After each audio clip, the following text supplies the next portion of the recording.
Hola, buenas, Isabel, buenas tardes. Muy buenas tardes a todos en nuestro primer directo de CEPE. Vamos a estrenarnos por todo lo alto con la doctora Isabel Orjales, doctora en Pedagogía y especialista en TDAH. Muchas gracias por tu tiempo, que nos va a ayudar un poco a entender los retos a los que se enfrentan los profesores en las aulas cuando se encuentran con alumnos que padecen estos trastornos, porque entiendo que el espectro es muy amplio. Vamos a empezar con algunas de las preguntas que nos dejasteis por redes sociales. Son muchas. No creo que nos dé tiempo a contestar a todas en los 30 minutos de directo que tenemos, ¿vale? Pero descuidar que iremos a través de redes sociales, de blog buscaremos la forma de poder responderoslas. También podéis hacer preguntas a través de los comentarios y, bueno, pues iremos respondiéndolas. Vamos, Isabel va a ir respondiéndolas. Y sin más, Isabel, yo empezaría por lo que creo que es la base de todo. ¿Qué es exactamente el TDAH? Bueno, a ver, habéis hecho muchas preguntas sobre diagnóstico, sobre qué es TDAH, qué es el tempo cognitivo lento, qué pasa con los niños que no tienen hiperactividad, con los que sí, con los que tienen trastornos de conducta.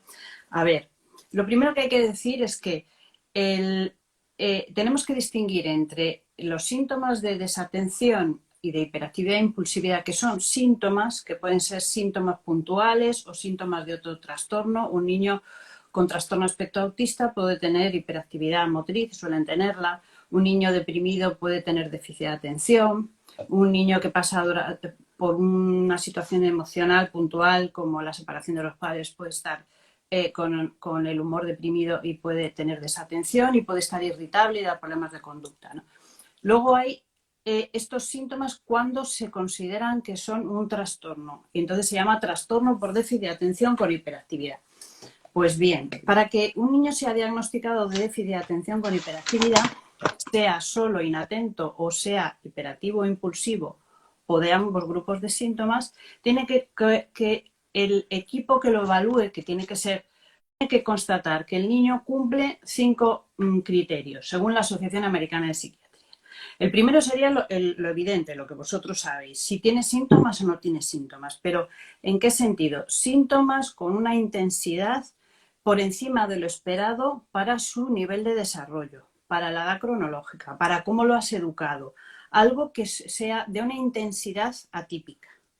Después, estos síntomas no pueden ser puntuales, tienen que tener un punto de cronicidad. El niño tiene que haber sido así de alguna manera durante el desarrollo, aunque durante muchos cursos se haya considerado que estos síntomas no tenían mucha importancia y la han descrito como movido, la han descrito como que estaba en las nubes, pero no han alertado como para que lo viera un especialista, ¿no? Y a medida que han aumentado la exigencia social o la exigencia académica, de repente nos encontramos con que hay problemas de desadaptación más intensos que hacen que se demande una exploración. O sea que Isabel, tienen que ir... una preguntita. ¿Puedes aclararnos un poco más a qué tipo de síntomas te refieres? Es decir, un niño que no se concentra, un niño que no para, un niño que... y el nivel de intensidad que tendría que tener. Ahora explico. Termino con los 5 criterios. El niño tiene que presentar alguno de estos síntomas. Antes se decía que antes de los 7 años, para valorar esa cronicidad, ¿no? Pero se sabe que ahora mismo hay muchos niños que pueden pasar desapercibidos para los profesores.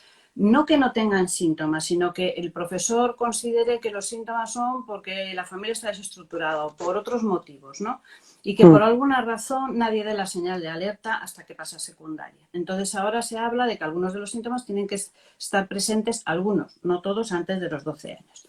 Después, lo que habíamos dicho, no solo tiene que ir con el niño, sino que los síntomas no se pueden explicar única y exclusivamente por la presencia de algún estresor, alguna situación ambiental. Por eso se dice que tienen que presentarse los síntomas en más de un ambiente. ¿Por qué? Porque si solo se presentan en casa, si solo se presentan en el colegio, pues hay que investigar, porque a lo mejor es que simplemente los padres solo tienen un hijo único y creen que todos los niños son así. O que en el colegio pues no han dado la señal de alarma porque el niño se hipercontrola muchísimo y descarga en casa, ¿no? Pero lo que quiere decir es, en caso de que haya un estresor, por ejemplo, una situación de nacido un hermanito, divorcio de los padres, el niño ha sido recién adoptado y está en periodo de transición, se considera que ese estresor tiene que empeorar el cuadro, pero el cuadro tiene que estar ahí, ¿no? Y luego el último, que compete, claro, a los profesionales, es descartar que estos síntomas se expliquen mejor por otro trastorno, ¿no? Esto quiere decir que un niño con TDAH puede tener una discapacidad intelectual, sí. Cuando tú constatas que el niño tiene una edad cronológica de 14 años, pero su nivel de desarrollo es de 9, pero su autocontrol y desatención es de 5, a lo mejor se puede diagnosticar de ambos trastornos. Los niños con altas capacidades, que tanto se dice que se aburren, el 10% de los niños con altas capacidades tienen TDAH como cualquier otro niño, ¿no? Bien, lo que me decías, ¿qué síntomas son? El tema es importante esto, porque el problema que tiene el TDAH, y por eso muchas veces se dice que si realmente se pueden diagnosticar o no, es que el niño con TDAH no hace unas cosas muy diferentes que otro niño. Simplemente las hace con mayor intensidad. Pasa lo mismo con los adultos, que yo me río cuando dicen, bueno, yo también me dejo las llaves en la puerta o no sé dónde aparco el coche. Señores, es un problema de intensidad. Multiplícalo por 20 y tienes un TDAH adulto. El problema es la intensidad y los problemas que crea. Porque si hay intensidad, pero está compensado, es un adulto compensado con perfil de TDAH, ¿no? Y si no hay desadaptación, no hay trastorno. Lo que nosotros pretendemos es que lo que en la infancia es un trastorno, en la edad adulta o se supere completamente o la persona tenga un perfil de TDAH que se considere un rasgo de personalidad porque lo tenga controlado, ¿no? Los síntomas de desatención. Los síntomas de desatención, pues vosotros podéis buscar DSM-5, Manual de Diagnóstico Estadístico de los Trastornos Mentales, y hay 9 síntomas de desatención que son, pues le cuesta iniciar tareas que requieren esfuerzo mental sostenido, le cuesta mantener la atención no en tareas muy motivantes, ahora explico, sino en tareas aburridas y automáticas, tiene despistes y comete errores por despistes en tareas, habla excesivamente, tiene dificultades para mantenerse sentado y se remueve en el asiento aunque no se levante, responde antes, bueno, estoy saltándome a los de hiperactividad e impulsividad, ¿no? Existen 9 síntomas de desatención que son como criterios base, ¿no? Y 9 síntomas de hiperactividad e impulsividad. ¿Por qué se llama trastorno por déficit de atención con hiperactividad si mi hijo solo es predominio inatento y no tiene mucha hiperactividad ni impulsividad? Porque históricamente el trastorno se definía con estos 3 bloques de síntomas, déficit de atención, hiperactividad e impulsividad, y al principio solo se consideraba que un niño tenía TDAH si cumplía un poco de cada uno. Pero luego se vio que existían un grupo de niños menos hiperactivos y menos impulsivos, pero que tenían los mismos problemas atencionales. Se ha investigado mucho porque daros cuenta que las investigaciones progresan y cada 4 años o así se revisan los criterios y se matizan y se puntualizan en función de las investigaciones. No se ha podido comprobar que los niños que solo son inatentos, que tienen poca hiperactividad e impulsividad, sean un tipo diferente de los que sí la tienen, ¿no? Sí que es verdad que los niños que tienen hiperactividad e impulsividad, además de falta de atención, tienen un cuadro más complicado, que les genera más problemas. Meto aquí una cuña para los que han preguntado lo del tempo cognitivo lento. El tempo cognitivo lento es como si fuera el grupo de niños con predominio inatento más extremadamente inatentos y atípicamente poco impulsivos, ¿no? Un niño puede ser algo movido y algo impulsivo, más dentro de lo normal, y que sea predominio, en este momento de su vida, el predominio sea falta de atención. Pero hay unos niños que no solo son poco movidos e impulsivos, sino que son hipoactivos, lentos para vivir, para respirar, se meten en su mundo, muy ensoñados, responden peor a la medicación que los niños con TDAH y se habla y se está intentando ver si esto es un cuadro diagnóstico diferente o no. Por el momento, para la intervención es igual, los recursos son parecidos. Una cosa importante, bueno, sí. Voy a aprovechar que has hablado de medicación, porque había un par de preguntas también relativas a cuándo es bueno medicar, cuándo no. Entiendo que esto tiene un proceso, Entonces, un poco por entender las etapas del proceso. A ver, Hablo desde la ignorancia total. No sé si es mejor medicar y luego intervenir, primero intervenir y luego medicar. esto es gracioso porque a mí, que no soy médico, me preguntan los padres por la medicación. ¿Y tú qué opinas? Como si mi opinión estuviera menos sesgada. El problema es que luego también van los padres a los médicos y le dicen, ¿usted qué opina de que el niño repita el curso? ¿No? Entonces tenemos que ser muy prudentes. A ver, la realidad es que el TDAH tiene una medicación de las más efectivas para los trastornos. Pensar una cosa, ni la dislexia tiene una medicación, ni el trastorno espectro autista, ojalá tuviera una medicación, ni la discapacidad intelectual tiene una medicación tan probada, ni tan con un efecto por lo general tan bueno como el TDAH. Y esto también, a ver, es un arma de doble filo. Por un lado está muy bien, por otro lado, como nos da mucho miedo, como están las farmacéuticas, como tal, como los médicos sienten que el TDAH está en su tejado, ¿no? En esta España que nos cuesta tanto coordinarnos y trabajar en equipo, pues el trastorno a veces está debajo del paraguas de la medicina cuando una vez puesta la medicación, todo lo demás es psicoeducativo. Que ese chaval salga adelante. La medicación es un facilitador. Y mi Vale. consejo con los padres es que no se asusten. Es una herramienta. Y es una herramienta muy poderosa. Y algunos niños es verdad que sin esa herramienta, la otra parte psicoeducativa se queda, el impacto es muchísimo menor, ¿no? No en la mayoría de los casos. Hay otros niños que para ellos la medicación pues es como si la escuela fuera una maratón, pues la diferencia entre cruzar con medicación o no es pues, la diferencia entre hacer la maratón con chanclas o con zapatillas de deporte de última generación. Claro. Pues el puesto en el que vaya a llegar y lo cansa. ¿Cuál es mi consejo con los padres? Que primero consulten al médico, vean lo que dice el médico y después se planteen. La mayor parte de las medicaciones para TDAH se pueden probar en unos días. O sea, no necesitas comprometerte a medicar un año a tu hijo. Tú lo medicas el Vale. fin de semana, ves el impacto que tiene, hablas con los profesionales. Si tenéis que elegir, yo primero haría la exploración psicoeducativa y después me iría a la médica, ¿vale?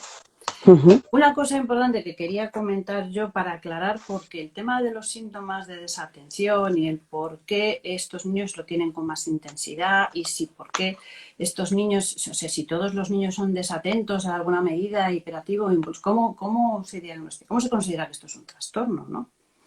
A ver, primero, los síntomas. La desatención es malentendida. La mayor parte de los profesores piensan que el problema de la atención es que el niño tiene un déficit. Muchas veces los profesionales hablamos de déficit. Yo prefiero utilizar desatención. ¿Por qué? Porque no es que tengan exactamente un cacito de atención más pequeño, ¿no? Que dices, bueno, pues si no hace nada en toda la mañana, porque se supone que no se puede concentrar, y luego le pongo las pilas, le amenazo con que no va a bajar al recreo y hacer 3 fichas en un minuto, ¿qué pasa? ¿No? Entonces este me está toreando, ¿no? Efectivamente, ¿puede hacer 3 fichas en un minuto? Sí, las fichas que le pones para él no suponen un problema y si tú no te vas a la sala de profesores a tomar café. Porque si tú te vas y le dejas ahí, él dirá, ay, que tengo que bajar, que tengo que terminar y cuando se le pasará el tiempo. Y luego llorará porque no ha bajado, ¿no? Es un problema para regular la atención, especialmente a demanda externa. Ujú. Por resumirlo así, es como si el niño con TDAH o la niña con TDAH nace con un cerebro con una predisposición a madurar más lentamente y más desorganizadamente. Esta lentitud de madurez no afecta a la capacidad intelectual. De la misma manera que vosotros podéis entender que un niño con altas capacidades de 7 años que sea un genio de las matemáticas, lo puedes colocar en la clase de matemáticas de sexto con niños de 12 años, estar a su nivel en matemáticas, pero que se coja una rabieta de niños de 7 años porque otro se ha metido con él. ¿Por qué? Sí. Porque el nivel de madurez y de relación No es social el mismo. y de relaciones afectivas es de 7, ¿no? Eh, ¿Qué problemas para regular la atención? ¿Esto qué supone? Supone que el niño con TDAH hay momentos en los que está muy disperso, efectivamente, y le cuesta más mantener la atención, y pasa una mosca y se va detrás, ¿no? Y luego vuelve. O está trabajando y se vuelve y te dice, ¿tú estás casada? Y luego salta otro tema. Eso nos resulta familiar a todos, pero no es incompatible con que haya momentos de lo que los americanos llaman hiperfocus. El niño de repente está metido en algo Y entonces, juego de ordenador, un libro de Harry Potter, porque no siempre son cosas súper atractivas, sus muñecos, sus juguetes, y en ese momento no le entra información, ya puede caer una bomba que no se entera. O sea, momentos de hiperdistracción y momentos de estar focalizado y abstraerse del mundo. Y no es incompatible. Hay que saber que la falta de atención no se puede valorar cuando el niño está muy motivado. ¿Por qué? Porque lo que pasa en el cerebro del niño con TDAH es que su procesamiento de la información está ralentizado, es menos eficaz. Los transmisores cerebrales no funcionan exactamente igual de bien, que debería para nada, y entonces su cerebro, por así decirlo, va más lento. Y cuando en los momentos en los que está hiperconcentrado, pues le resulta mucho más difícil estar a dos cosas, ¿no? La medicación, ¿por qué funciona activando? Porque activa el sistema por dentro. La desatención produce fatiga. Al niño con déficit de atención, la desatención, la atención sostenida a tareas monótonas, estamos hablando de una atención como la atención automática. Te ponen a ti 500 folios y te ponen a poner un sello. ¿Y qué pasaría? Que al cabo de un rato empezarías a pensar en cualquier cosa y tu cerebro y tu atención sería otra cosa. Y esto lo mantendrías o no, con corrección y a la velocidad que lo tienes que mantener depende de tu capacidad de atención, porque este proceso lo tienes que pasar a un nivel automático. Y la persona con problemas de atención se va al otro y deja de hacer esto, o pone el sello mal, o se salta 2 hojas, o para. O lo hace bien, pero lo hace más lento. Si el niño está muy motivado, como a los adultos, la motivación mejora la atención. ¿Y esto qué quiere decir? ¿Que su cerebro no se fatiga? No, su cerebro se fatiga igual. El problema es que desde fuera no lo vemos tan fácilmente. Por eso, cuando hacemos una evaluación, pasamos tareas de atención selectiva, o sea, atender con un código de números, cada número tiene un dibujito y los tienes que ir escribiendo el número que le corresponde. O tareas de atención sostenida. Mira la pantalla, aparecen dibujitos, tienes que pulsar cada vez que aparezca un dibujito, menos cuando aparezca tal dibujito. Un dibujo prohibido, una letra prohibida, y la tarea dura 10-15 minutos. Imaginaros, ¿no? Lo que puede pasar en esos 10-15 minutos es mantener la atención, ¿no? La hiperactividad y la impulsividad. La hiperactividad no se puede confundir con nerviosismo, en el sentido de, pues mira, apúntalo a muchas tareas extraescolares porque lo que necesita es descargar. O mándalo a correr al patio, pues que se desfoga como el niño ansioso que se relaja, ¿no? Es un problema de inhibición. Son sistemas nerviosos que se activan con mucha facilidad, se nos disparan con mucha facilidad. Cuando lo vas a bajar, cuesta mucho. Situación del recreo. Todos los niños juegan al fútbol. En plena partido, suena el timbre para volver a clase. ¿Qué sucede? En la medida de su edad, porque el autocontrol y la atención van madurando, van mejorando con los años, los niños bajan su nivel de intensidad y se ponen en la fila. ¿Qué pasa con el inmaduro hiperactivo? Pues que él está todavía en nivel gol y se pone en la fila y sigue en nivel gol y empuja y llega a clase y todavía está en nivel gol, porque le cuesta frenar. ¿Qué sucede? Si lo sobreactivamos mucho, si jugamos con él excitándolo mucho y luego esperamos que baje o que no se pase de vueltas o que no acabe pegando al padre que lo ha sobreactivado, o tenemos un problema. Si le metemos mucha energía y luego no le ayudamos a bajar, tenemos un problema. ¿Veis lo del encantador de perros? Yo cada vez que lo veo, digo, niño, vamos a poner totalmente en el salón de casa. Esto que dice que hay que sacarlos 3 veces al día a andar para que no está tan desencaminado. La otra pregunta, ¿vale? Ahora ya tenemos un poco más idea de la hiperactividad y la impulsividad. La impulsividad en los niños más pequeños es comportamental, empujan en la fila del comedor y devuelve un codazo. Devuelve. Y él no se da tiempo a ver que es la pobre Martita que lleva una escayola y la pobre se desequilibra en la fila. Él siente que le atacan y responde. Devuelve, por ejemplo, ¿no? Pero también hay impulsividad cognitiva, mental, por así decirlo. El niño que responde antes de que se terminen las preguntas, o el niño que se salta pasos a la hora de leer un enunciado y de resolver tareas, ¿no? Y se come fases del análisis y entonces comete errores. Todos los niños son más desatentos a los 5 años, más hiperactivos, más movidos a los 5 años que ellos mismos a los 12, ¿no? ¿Por qué? Porque el cerebro empieza a madurar antes de nacer y no termina de madurar hasta los 20 años, más o menos, ¿no? Entonces, si en este proceso de maduración dices, tiene sentido, dice, bueno, ¿cómo Sí, sabéis, cómo podéis los especialistas ver que este niño tiene TDAH y este no tiene TDAH? Porque el TDAH solo se puede valorar en comparación con el grupo de edad, con la maduración del grupo de el edad. grupo. El niño con TDAH a los 5 años es más movido y más desatento que él mismo a los 14. Gracias a Dios, el sol sale Sí. para todos y maduramos todos, ¿no? Pero es más inmaduro que los de su edad, ¿no? Sí. Y esto, ¿en qué área, en qué funciones cerebrales se nota más? Se nota más en aquellas funciones cerebrales que maduran más tarde, que son las del lóbulo prefrontal, porque el cerebro madura de atrás hacia adelante. Si yo maduro más tarde, donde hay más diferencias con esto.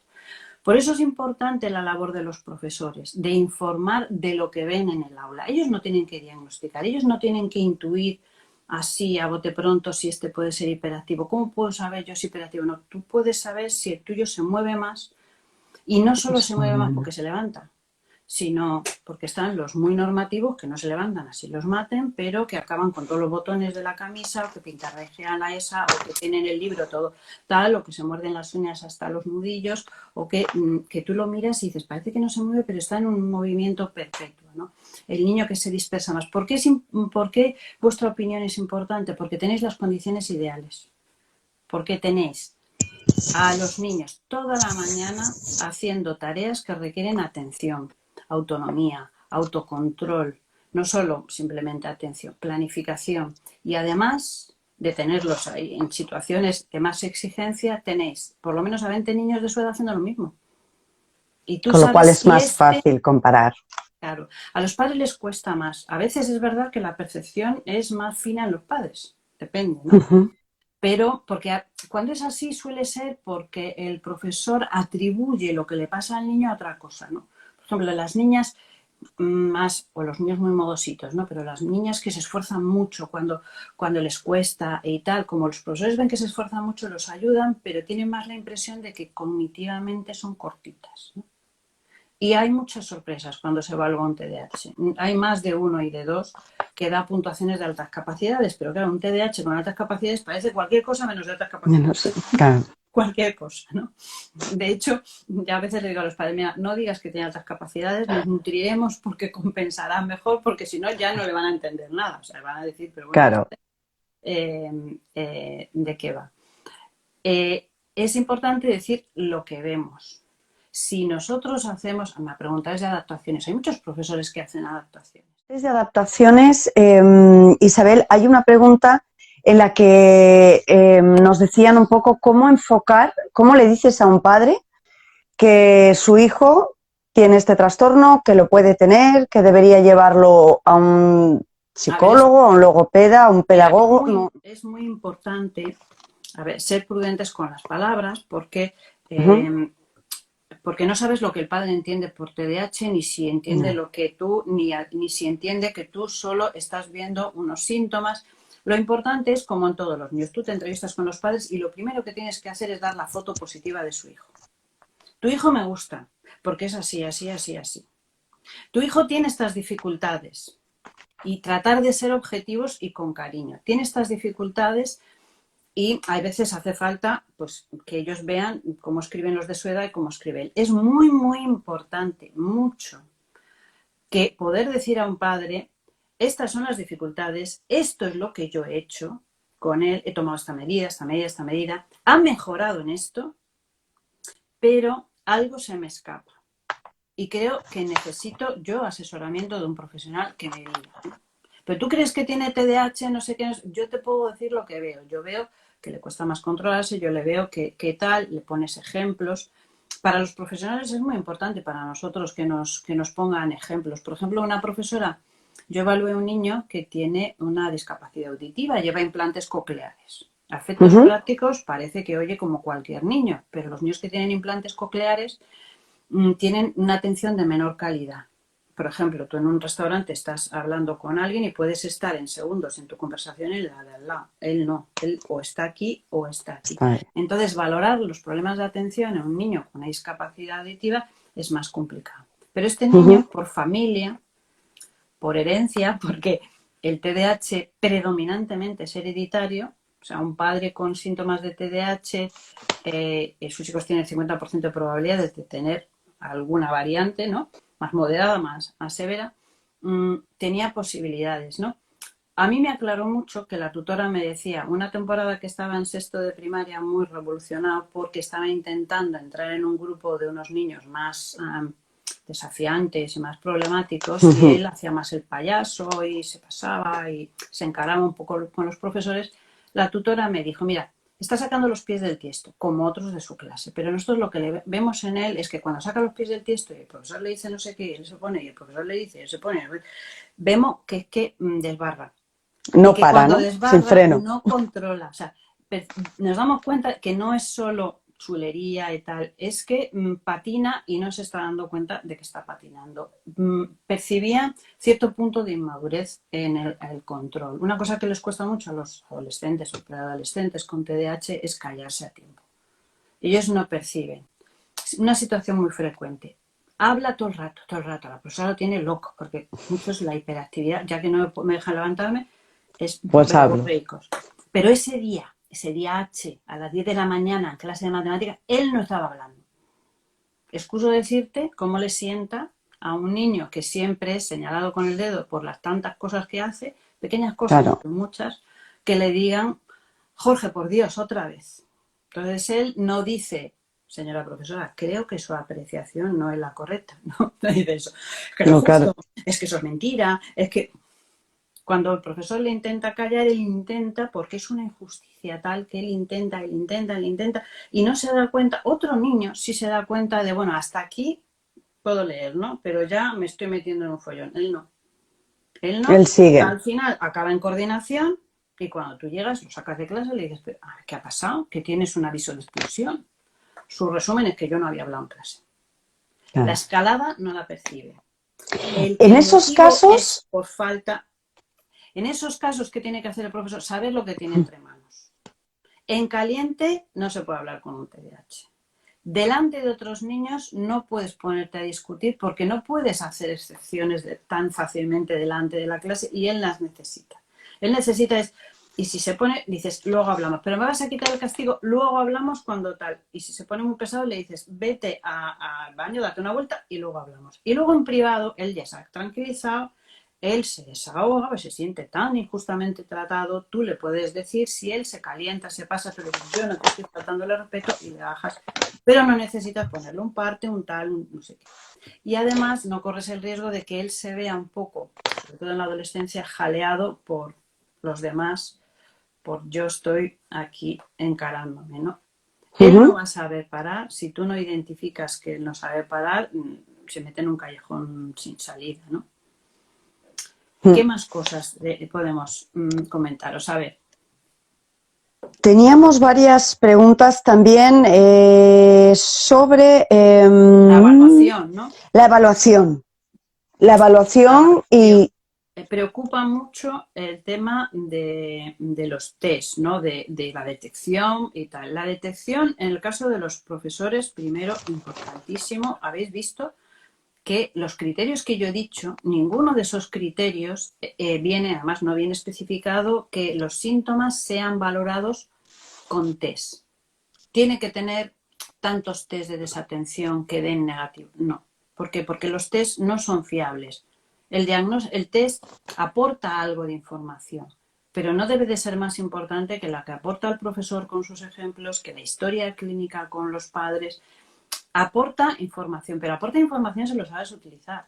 No solo la puntuación. ¿Qué te dice de la puntuación? Que tú le pases un test de inteligencia y que veas que la puntuación en esta prueba que se relaciona con la atención te da en la media o por debajo de la media.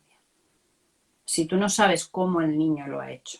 Hay niños que dan en los test de atención en la media, pero tú cuando lo estás viendo hacer has visto, ha cometido 5 errores que en esta tarea no suelen cometerlos y los ha corregido, se ha autocorregido él solo. Pero como es bueno, pues tiene, o sea, perceptivamente, esta tarea es perceptiva, dura 2 minutos, en ese tiempo el número de aciertos le pone en la media. No ha tenido más puntuación por la interferencia de la desatención, pero la compensa, ¿no? Si un niño es importante, los que estáis en departamentos de orientación y pasáis test, con frecuencia lo que hacemos es poner, hacer una prueba, el WIS. La escala de Wechsler tiene como 15 subtests que dan una cantidad de información increíble sobre el niño, sobre las dificultades, sobre las estrategias, sobre las expectativas de éxito, de fracaso, sobre cómo lo maneja. Muchísima información. Y nos quedamos en la puntuación solo. Y decidimos que como el test dice que este subtest de cubos, que son rompecabezas, para los que no saben, rompecabezas con cubitos de colores, ¿no? Le pones al niño y el niño lo hace con tiempo. Cuando termina de hacerlo te dice ya, y tú paras el tiempo y puntúas. Se supone que mide organización y percepción espacial, lógicamente, ¿no? Es una tarea que también requiere reflexividad, requiere estrategia, requiere atención, requiere muchas cosas, pero sobre todo organización y percepción espacial. Si un niño puntúa muy bajo en este test, por debajo de los niños de su edad, pues nos limitamos a poner que ha tenido por debajo y que tiene problemas en esto que define el test. Muchas veces no es así. Si tú estás viendo al niño que los rompecabezas va a tiro hecho, él ve el modelo, gira en el aire, lo coloca, o sea, no rota los cubos mentalmente, los pone, pero es muy impulsivo y ve el cronómetro y cuando no se da cuenta de que hay una de las piezas que está girada y te dice ya, ¿qué haces tú? Apuntas el tiempo pero dejas al cronómetro, porque muchas veces haces así y dices, espera, y todavía está en tiempo y se lo dices, ¿no? Pero puede tener fallos por desatención. Puede tener fallos por procesamiento lento, porque son tareas con tiempo. Y el que es pachorro, pues se pone allí y te dice, te habla y gira el cubo. Y como no tiene estrategia, gira los cubos con las dos manos. Y a lo mejor empieza a poner las estrategias cuando empieza a ver que ya, que por ensayo error no va, pues y entonces algo más. empieza el despliegue de estrategias cuando se ha terminado el tiempo. Y hace 4 rompecabezas fuera de tiempo que no puedes puntuar. Y te da una puntuación por debajo, pero iba a tiro hecho, perceptivamente no tiene ningún problema. Entonces, los test, si describes la actitud del niño, el comportamiento del niño, las estrategias que utiliza, si verbaliza en voz alta o no. Los niños con TDAH hablan más, porque internalizar el lenguaje requiere inhibición. Respuesta. Los niños de 4 años, de 3 años, juegan en voz alta, todo. Luego empiezan a ser capaces de mentalmente jugar. Y en los momentos que están con los clics más emocionantes es cuando externalizan el lenguaje y hablan en voz alta. Te pillé, desgraciado. A partir de los 10 años el lenguaje está internalizado. Los niños que después de los 10 años, mientras trabajan, hablan, te indican en principio, puede ser un indicio de inmadurez. Pero por otro lado, depende de cómo lo utilicen.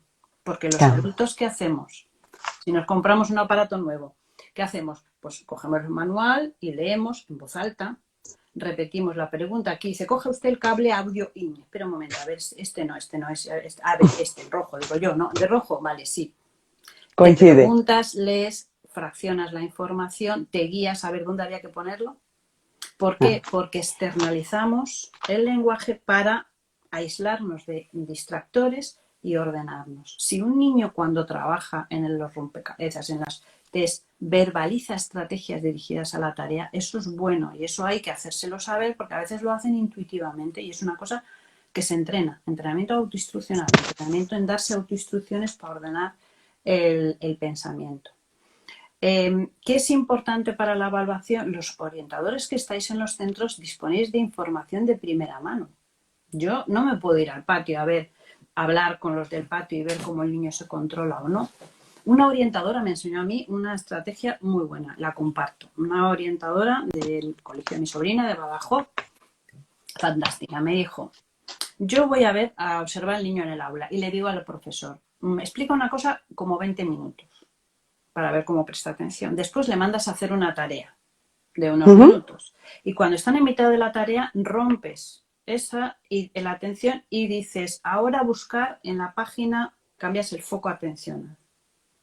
Entonces, él me decía, de un niño que observaba, me decía, este niño en esos 20 minutos mantenía la atención como mucho, por lo menos mirando a la profesora, minuto 10 segundos, lo máximo.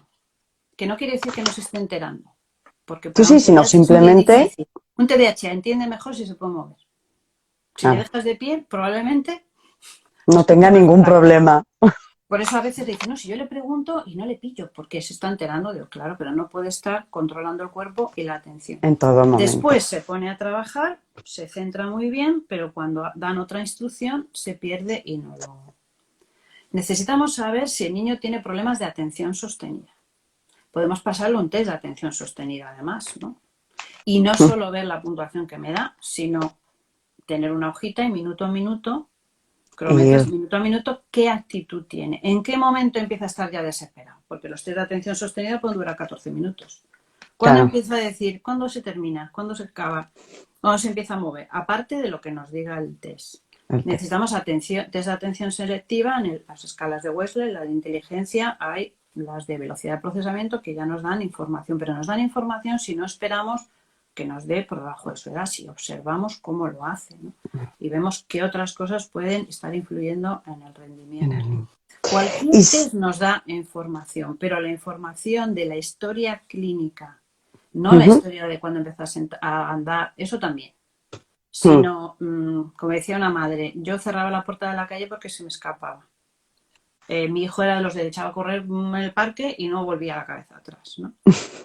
Como decía una madre, dice, no, en mi casa mi hijo nunca hizo trastadas de pintar las paredes, es que en mi casa no entró un rotulador hasta los 6 años. ¿Por qué?